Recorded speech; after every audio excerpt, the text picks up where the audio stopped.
जी, सबसे बड़ी जी, दुर्दशा का जी। कारण भारत जो है बहुत आगे निकल जाता। अब देखिए जापान ने क्या किया था, जापान का आप इतिहास देखेंगे ना, तो जापान जी, ने जी। जैसे ही लड़ाई हुई थी, पहले वहाँ पे उसने एक वर्ग ही तैयार कर दिया उसका समुराइयों का। समुराइयों समुराई। का काम था फाइट करते थे और आप देखेंगे समुराइयों का अंत खुद जैसे डेमोक्रेसी आता है, तो सबसे पहले सारे समुराइयों को इन्होंने खत्म करवा दिया कि जी। कोई भी तलवारबाज नहीं रहेगा, सबकी तलवारें जब्त करा दी, पूरा वर्ग ही खत्म। देखिए जापान कितना आगे निकला है।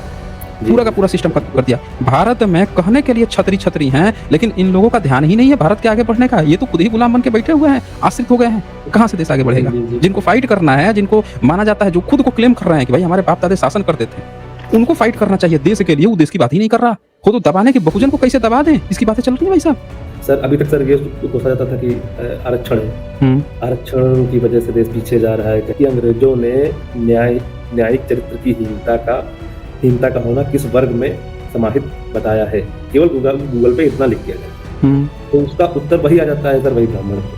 तो सर हाँ, कहने का वो मतलब ये है न्यायिक तो चरित्र सर के लिए तो अंग्रेज़ों ने आवाज़ कर दिया था ना कि ये जी, न्यायिक जी, चरित्र जी। नहीं है। हुँ। जी, जी, जी। तो सर इसका अभी भी क्या नहीं कहना है है? अभी भी नहीं है। आप इन सब के आप स्टेटमेंट सुनो ना। जी। जी, आप जी, सब जी, इनके बिल्कुल। इनके सारे सर्वे ले लो, आपको पता चल जाएगा इनमें न्यायिक चरित्र नहीं होता है। जी, बिल्कुल भी जी। न्यायिक चरित्र नहीं है। एक डिफेंस मैकेनिज़्म नहीं होता है सर, कि मतलब पहले हम गलत करेंगे, गलत बोलेंगे, गलत अपने ग्रंथों में वर्णित करेंगे, फिर कहीं न कहीं उठा के हम उसका एक सुरक्षात्मक तरीका भी निकाल लेंगे। जैसे सर हुँ, हुँ। जैसे ऋग्वेद के 10वें मंडल के पुरुष सूक्त में 4 वर्णों का उल्लेख मिलता है सर, हुँ। ठीक है सर? ऋग्वेद के 9वें मंडल में ऋषि घोर अंगिरस हैं, वो ये कहते हैं कि मैं एक कवि हूँ, मेरी माता वेद है, मेरे पिता आटा पीसने का कार्य करते हैं। शर मतलब कहने का ये है सर, उसी ऋग्वेद में था।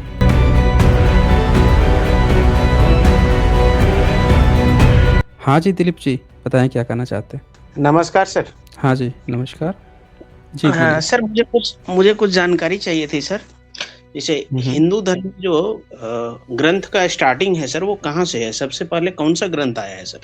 इनका सबसे जो पुराना ग्रंथ है, जी। वो है इनका आप महाभारत समझिए सबसे पुराना ग्रंथ। सबसे और पुराना महाभारत में ग्रंथ सारी सारी चीज़ें महाभारत की भी नहीं, ठीक जी। है ना? सारी चीज़ें नहीं, कुछ-कुछ चीज़ें।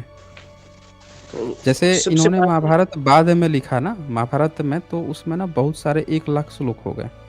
तो शुरू जी, में कुछ थोड़ी बहुत लिया इन्होंने, वो भी बुद्धिज़्म की जो जातक कथाएँ थी उसमें से उठाया, फिर महाभारत जी। लिखा, फिर उसके बाद से रामायण लिखा, उपनिषद वगैरह लिखे, फिर वेद बाद में लिखे गए। ऐसे हुआ है इनका। बस मतलब फर्स्ट में ये महाभारत आया उसके बाद फिर रामायण तब जाकर के उपनिषद आया है। हाँ, ये उपनिषद भी आप उसी ड्यूरेशन में मान सकते हैं जब महाभारत का है ना ये सब एक ही समय ड्यूरेशन है, इनका बहुत ज़्यादा अंतर नहीं है। जी मतलब सर ये कोई भी पुराण किताब कब आप ये लिखे गए? सोचेंगे ना कि कोई बहुत पुराना है, ऐसा नहीं है। ये सब पैरेलल में एक साथ बैठ के लिखे हैं सब। जी, जी। पुराण कब लिखा गया है सर? वो उनका उसका भी पुराण ड्यूरेशन वही रहा है? देखिए, पुराण नाम पहले बुद्धिस्ट लोगों का हुआ करता था। जैसे जी, त्रिपिटक में पढ़ेंगे तो एक भिक्षु का नाम ही पुराण है। तो जी, बुद्धिज़्म में पुराण जो है ना वो नाम सूचक था। फिर इन्होंने क्या किया पुराण का मतलब जो है संस्कृताइज़ में उसका मतलब पुराना होता है। तो इन्होंने क्या कर दिया कि अपनी किताबों का नाम ही पुराण लिखना शुरू कर दिया। जो किताब लिखते थे उसका नाम ये पुराण मतलब कि ताकि आप इसको पुराना समझिए। जी, जी। मतलब ओल्डेस्ट दिखाने के लिए वो जो है उसको मतलब नाम के साथ पुराण जोड़ देते थे। हाँ, हाँ, हाँ। जी, जी। सर एक्चुअली मैं आपका स्ट्रीम लगभग मुझे 6 मंथ हो गए। मैंने लगभग आपका 90% स्ट्रीम जो है वो देख चुका हूँ। हुँ, हुँ। सारे जितने भी तो एक से स्टार्ट करते-करते देख चुका हूँ। तब मुझे समझ में जाकर के ये आया कि हिंदू धर्म के ग्रंथों में क्या लिखा है। पहले तो मैंने आज तक पढ़ा ही नहीं था सर कि इस धर्म ग्रंथ में कितनी गंदगी लिखी हुई है। हुँ। तो इसकी जानकारी जो है अभी की वीडियो के माध्यम से मिली। इसके लिए मैं बहुत-बहुत धन्यवाद करता हूँ आपका। हुँ, हुँ। शुक्रिया, शुक्रिया आपका। जी, धन्यवाद सर। मेरा इतना ही सवाल था सर। अच्छा, ओके। और प्राउडेटिस्ट लिखते हैं इससे सर समस्या ये नहीं है कि चुनमंगों ने अपनी जाति में ही ब्याह करना है। असल समस्या ये है कि बहुजनों को अपनी बहन-बेटी के ब्याह से लेकर सारे कर्मकांडों में चुनमंगों की ज़रूरत पड़ती है। तो बाबा साहब ने बहुजनों को बताया तो रास्ता तो दिखाया। इसके अलावे भी और भी कई सारे तरीके हैं जैसे अर्जक संघ हैं और भी कई कोर्ट मैरिज है, बहुत दिक्कत है कोर्ट मैरिज कर लें। तो बुद्ध धम्म के आधार पर कर लें, तो ज़बरदस्ती लोग जो हैं चुनमंगी गैंग में फँसे हुए हैं। क्यों फँस रहे हैं? जब हमारे पास भई ज्योतिराव फूले जी से लेके तमाम तरह के लोग हैं, ओबीसी को आइकन है बहुत सारे लोग, एससी एसटी में बहुत सारे, बाबा साहब से बड़ा आइकन कौन होगा? जब हमें सारी चीज़ें बता गए हैं, इतिहास के पूरे इतिहास में हम ऐतिहासिक रूप से देखते हैं तो कहीं भी हम लोगों की शादी-विवाह ये चुनमंगा से इस तरह से नहीं हुआ करती थी। तो फिर क्यों लोग फँसे हुए हैं? तो लोगों को अपनी घरों में जो घुसपैठ करा रखी है ना, उसको तो पहले बाहर कीजिए। घर में जब तक आप बुला के आंगन में बैठाते रहेंगे, जो आपको अपने घर में नहीं घुसने देता है, उसको आप आंगन में बैठा के बहुरिया के पास बैठा के या पूजा पाठ करवाएँगे या शादी-ब्याह कराएँगे, तो कल्याण तो हो चुका आपका। हाँ जी, रजत जी, बताएँ क्या करना चाहते हैं? जय भीम सर। हाँ, हाँ, जय भीम। बोलिए। सर मतलब अब जब हम भारत का जब इतिहास पढ़ते हैं तब कहीं ना कहीं सर ये क्यों ऐसा हमें फील होने लगता है जैसे एक डिफेंस मैकेनिज्म नहीं होता है सर, कि मतलब पहले हम गलत करेंगे, गलत बोलेंगे, गलत अपने ग्रंथों में वर्णित करेंगे, फिर कहीं ना कहीं उठा के हम उसका एक सुरक्षात्मक तरीका भी निकाल लेंगे सर। जैसे सर हुँ, हुँ। सर जैसे ऋग्वेद के 10वें मंडल के पुरुष सूक्त में 4 वर्णों का उल्लेख मिलता है सर। हुँ। ठीक है सर। फिर ऋग्वेद के 9वें मंडल में ऋषि घोर आंगिरस हैं, वो ये कहते हैं कि मैं एक कवि हूँ, मेरी माता वेद है, मेरे पिता आटा पीसने का कार्य करते हैं। सर मतलब कहने का ये है सर, उसी ऋग्वेद में सर 4 वर्णों का पहले उल्लेख कर दिया सर 10वें मंडल में सर। फिर है, बिल्कुल सही बोल रहे हैं आप। फिर उसी ऋग्वेद में सर 9वें मंडल में, क्योंकि सर 9वें मंडल में ये लिखा हुआ है कि एक मतलब गौरांगिरस जो उनके ऋषि हैं वो उनकी माता ये करती हैं, पिता वैद हैं और वो आटा पीसते हैं। मतलब फिर यहाँ पे एक डिफेंस मैकेनिज्म लागू कर दिया गया तुरंत सर। सर क्या ऐसा मतलब हमें फील होता है या फिर डिफेंस मैकेनिज्म पूरा मतलब व्याख्यायित ही किया गया है पूरे भारत के इतिहास, विशेषकर सर जिसे प्राचीन भारतीय इतिहास कहते हैं ये लोग सर। ऋग्वेदिक असल काल में मतलब सिंधु घाटी सभ्यता के तुरंत बाद महात्मा बुद्ध के बाद तुरंत सर कहा जाता है कि 1500 ईसा पूर्व ऋग्वेदिक काल, ऋग्वेद उसी समय रचा गया था, लिखा गया था, कहा गया है सर।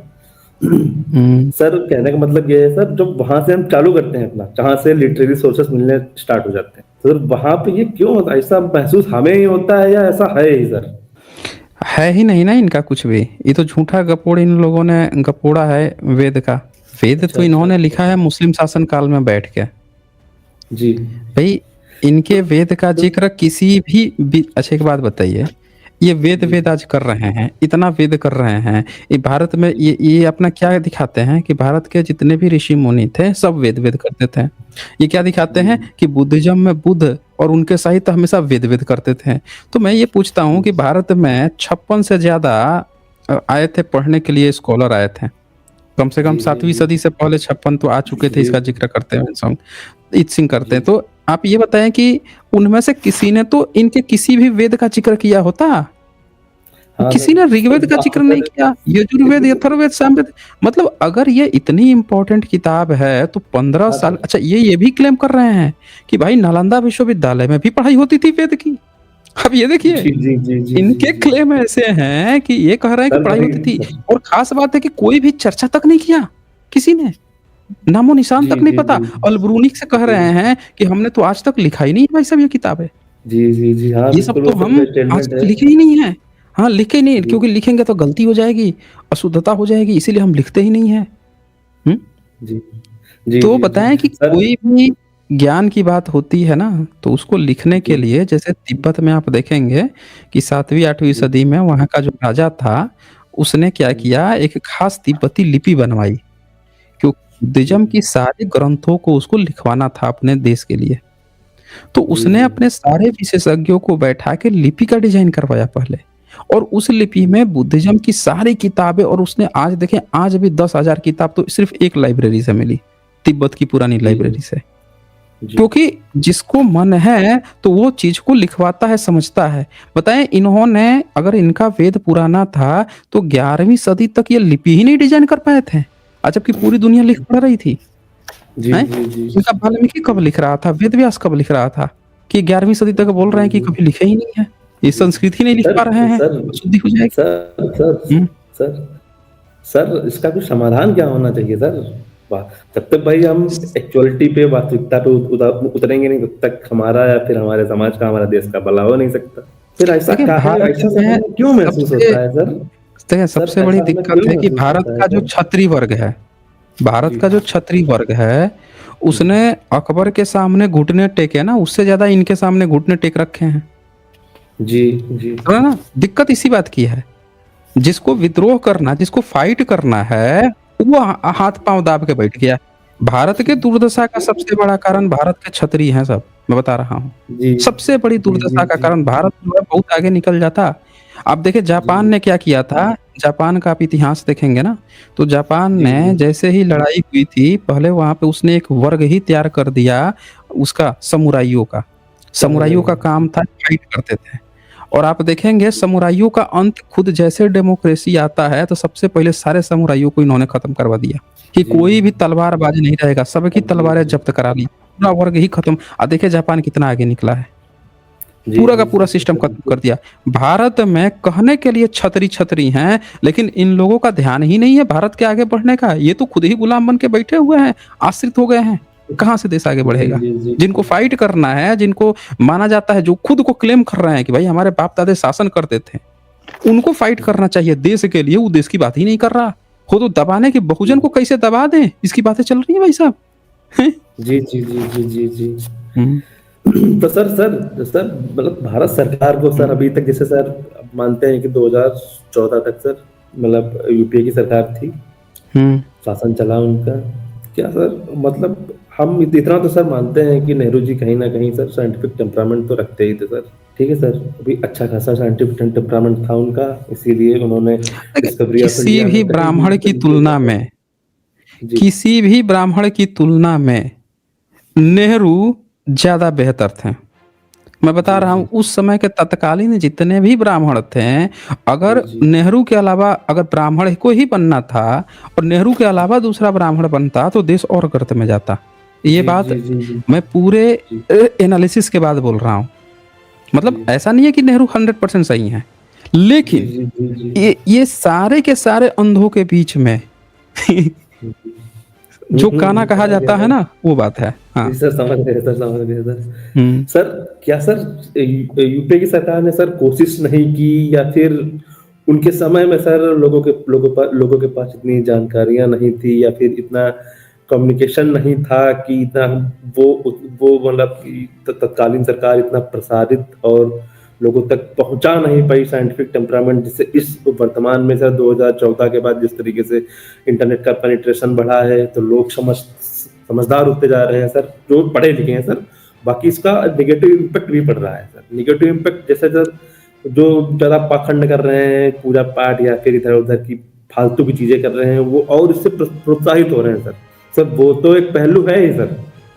सर लेकिन एक ये भी पहलू है सर कि क्या सरकार इन कामों में बहुत ही मतलब कि स्पेशली फोकस नहीं कर पाई, या फिर कि सर उनको उनको ना फोकस करने के लिए कोई बाध्य कर रहा था कि फोकस भी ना करो यार, ये सब जैसा चलता है चलने दो, हम्म, जब लोग जानेंगे तो समझ जाएंगे, सुधरना होना सुधर जाएंगे।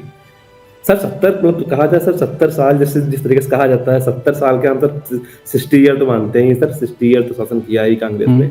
सर क्या उनके भी पीछे कहीं ना कहीं प्रेशर था कि यार जो चल रहा है चलने दो, देखिए ज्यादा साइंटिफिक था भारत या। में जो सत्ता का ट्रांसफर हुआ था अंग्रेजों जी से, जी वो सत्ता का ट्रांसफर हुआ तो वो देश के लिए नहीं हुआ, खास जातियों को लगा कि हमारी हुकूमत आ गई अपना ब्राह्मणवाद स्थापित करने की।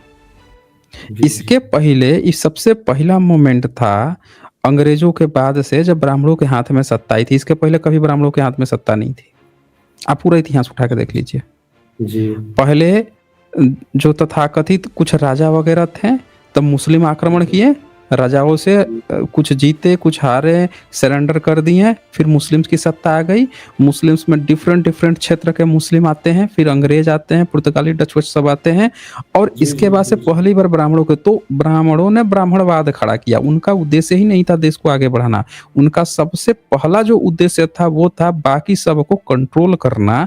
और उनका जो इतिहास में दाग लगा हुआ है, किस तरह से उन्होंने भारत को क्षति देखा जाए। पहुंचाई है, कैसे इतिहास में उन्होंने मुस्लिम्स को सपोर्ट किया, अंग्रेजों को सपोर्ट किया, उस इतिहास को कुछ इस तरह से डिजाइन करना कि बाकी पब्लिक उनके ही इतिहास में उलझी रहे। फिर उन्होंने पैरेलल में अपने काल्पनिक किरदार खड़ा किए हैं कि लोग कंफ्यूज रहे कि ये सही है, ये सही है। बड़े आसानी से चलने दिया गया है, इसका सब मौज लिए हैं। नेहरू अच्छा सर, एक न सर एक ही सर न सर व्यक्ति हैं, लेकिन सर उनकी सर फिर सत्ता में आए हुए बाकी के मुख्यमंत्री, नौकरशाह पूरा, वो सब जो जी जी ब्राह्मणवादी हैं, वो सब थोड़े रैशनल हैं। जी जी जी जी सही कह रहे हैं सर। हुँ?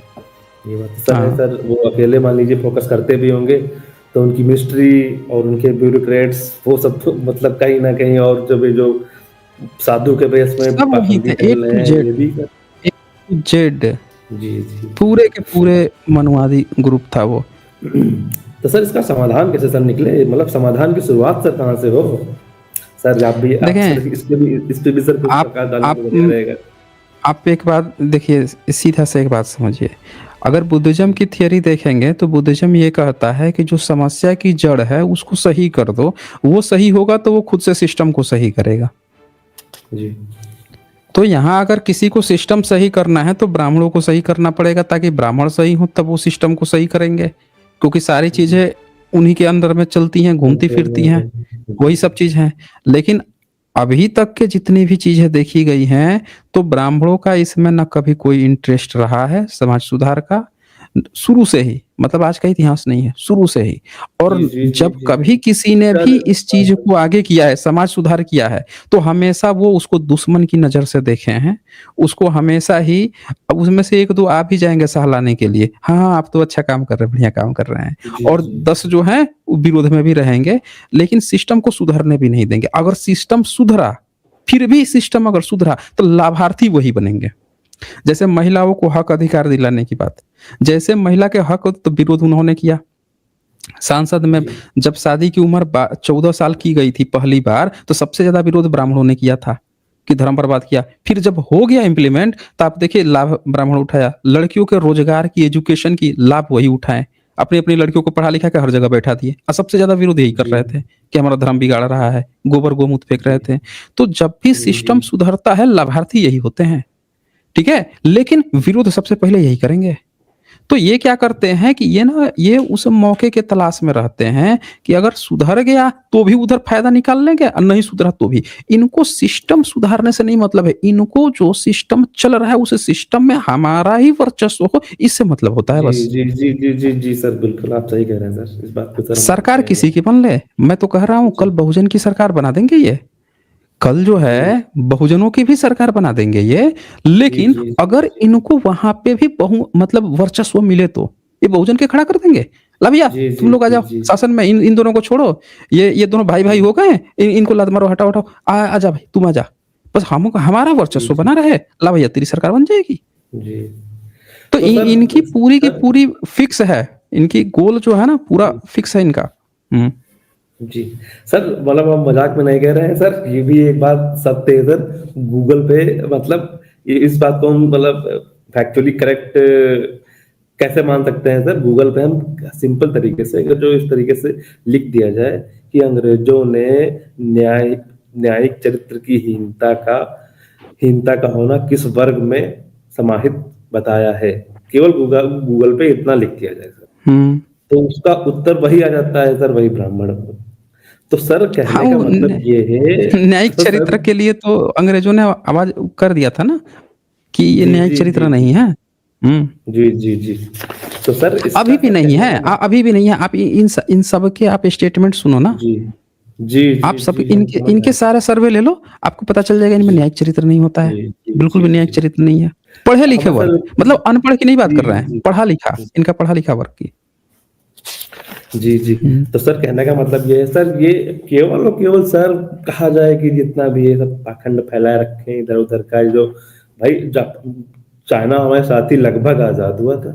हुँ, हुँ, मतलब 1947 से 1949 में कितना अंतर था? 2 साल का अंतर था। हुँ, सर लेकिन सर अब कहा जाता है सर ह्यूज पॉपुलेशन, बहुत बड़ी पॉपुलेशन थी। हुँ, तब के समय में भी सर थी, वर्तमान में भी है चाइना की। पर जिस तरीके से उसने ग्लोबली अपना दबदबा कायम किया है, उधर अमेरिका अमेरिका हुआ, वो भी थोड़ा बहुत कहीं न कहीं दबाव महसूस करता है चाइना के आगे बढ़ने से। क्योंकि वो जानता है एशिया, अफ्रीका में अगर जो हम अपना दबदबा नहीं बना पाएँगे तो अब यूरोप तो मतलब कि पोस्ट इंडस्ट्री एरा में जी रहा है सर। वहाँ पे तो अब कुछ रहा नहीं, मार्केट अपनी नहीं, उसको कैप्चर नहीं करना।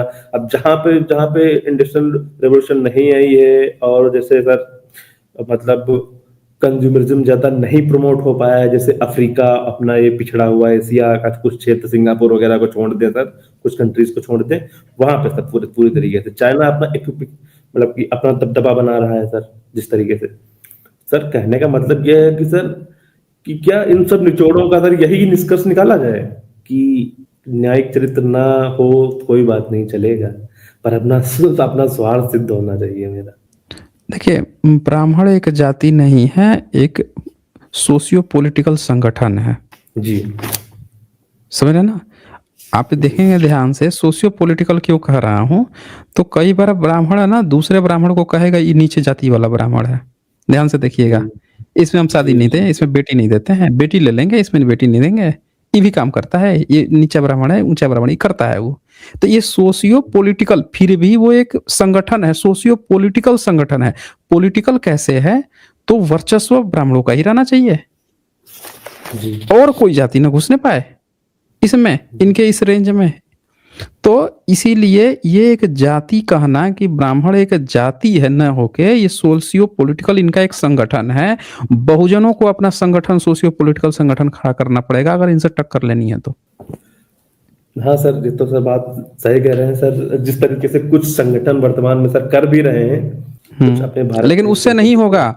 ब्राह्मण, सारे ब्राह्मण एक एक तरफ हो जाते हैं, वो चाहे राइट में जी, हो, जी, लेफ्ट जी, में हो, किधर भी हो, उधर भी हो, सब एक हो जाते जी, हैं। जी, बहुजन नहीं जी, हो पाते हैं। बहुजन तो तब भी गाली जी, देते रहेंगे एक दूसरे, भड़के रहेंगे, जी, छोटी छोटी बातों पे भड़क जाएंगे। हम्म? जी।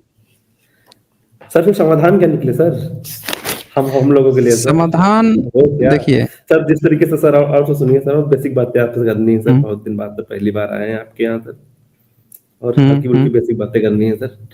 अभी तक सर हम्म। आरक्षण बड़ा कोसा जाता था सर। हम यहाँ सर उत्तर प्रदेश में रहते हैं सर, सीतापुर में। अच्छा। ठीक है सर। सर अभी तक सर ये कोसा जाता था कि आरक्षण है, हम्म, आरक्षण की वजह से देश पीछे जा रहा है, कैंची छोड़ देंगे। पता नहीं क्या उनको हम्म, उनसे रायता फैलाए जाते थे सर। ठीक है सर। अब ये सर जो 10% वाला कोटा है सर, इसका एक जीता जाता प्रत्यक्ष उदाहरण सर बताएं।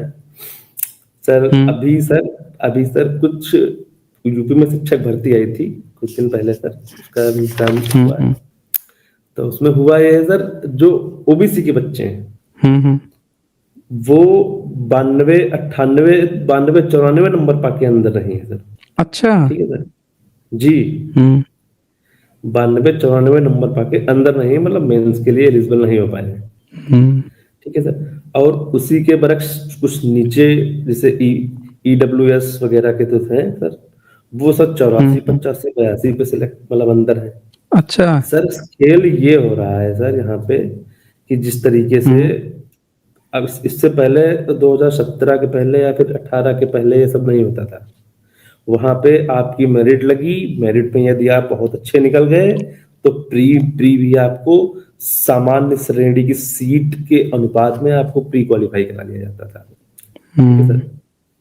वर्तमान में क्या सर, एक नया सिस्टम लागू हुआ है कि आप जैसे 27% वाले हो, या 21% वाले हो, या 10% वाले हो।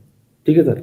हम्म, 27 21 मतलब 49 49 10, मोटे तौर पर राउंड फिगर में हम 60 मानते हैं सर।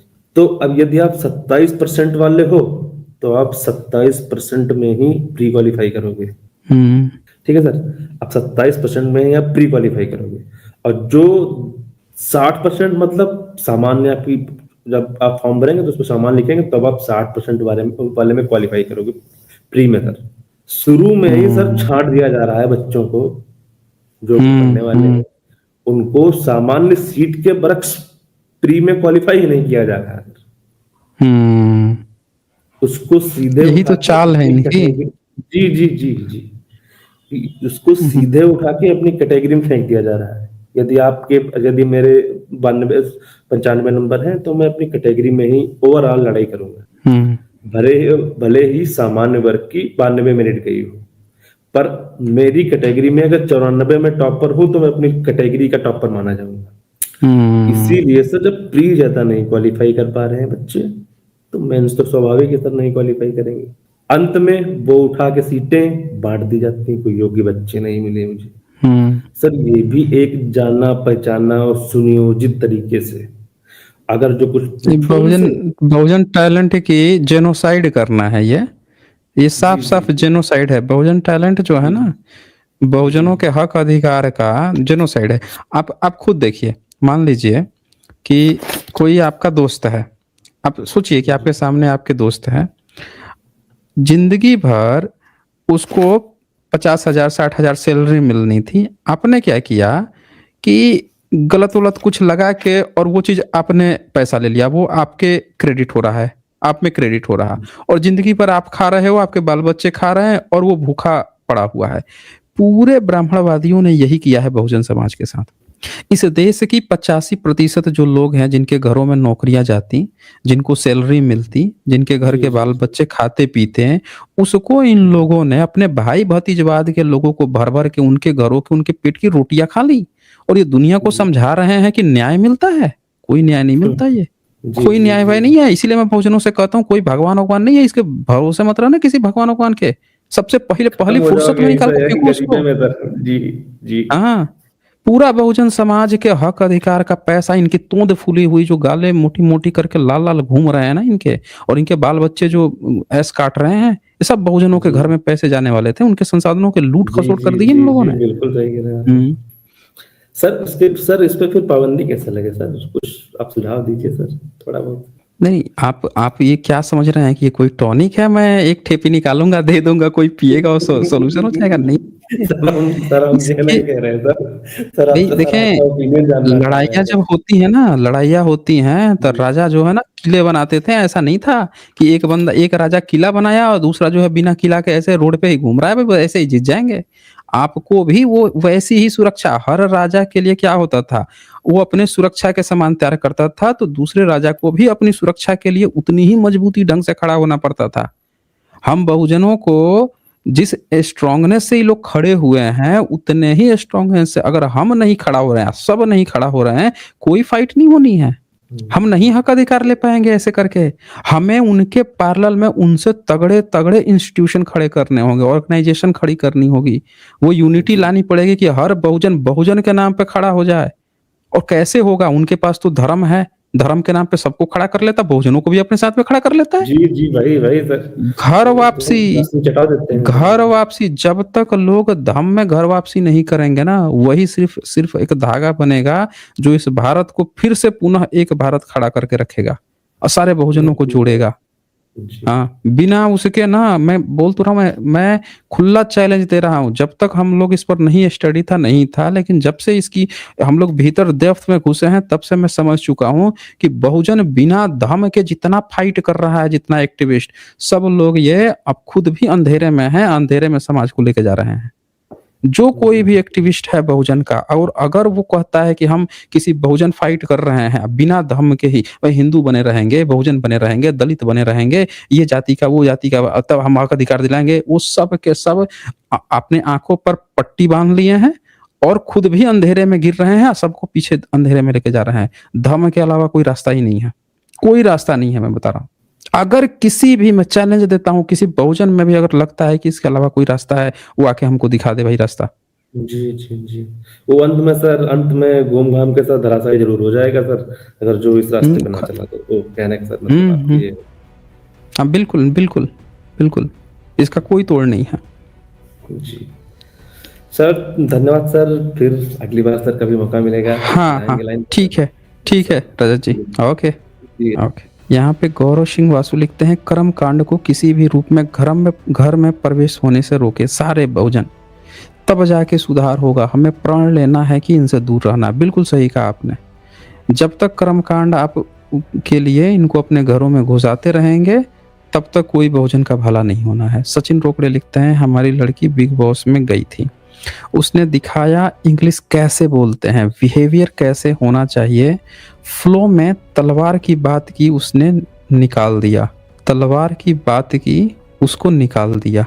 अच्छा जी, ये आप नाम भी बता देते हैं तो वो अच्छा रहता ना, क्योंकि हर एक व्यक्ति बिग बॉस नहीं देखता है, मैं भी उनमें से एक हूँ। फिर यहाँ पे नेचर फर्स्ट लिखते हैं, एसचे क्या व्यवहारिक जीवन में पूरे शरीर या मुंह सिर को ढकने और घूंघट का असल कारण रेत से बचाव और पानी की कमी नहीं था, जिसे धर्म प्रथा सम्मान से जोड़ा गया? नहीं जी, जो शरीर ढकने की जो बात है ना, वो रेत से बचाव का कारण नहीं था।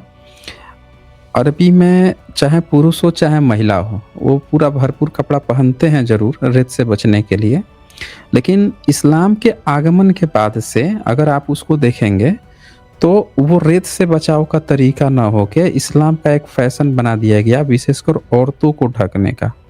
क्योंकि और ये पता आपको तब चलेगा जब इस्लाम दूसरे देशों में गया जहाँ पे रेत की समस्या नहीं थी।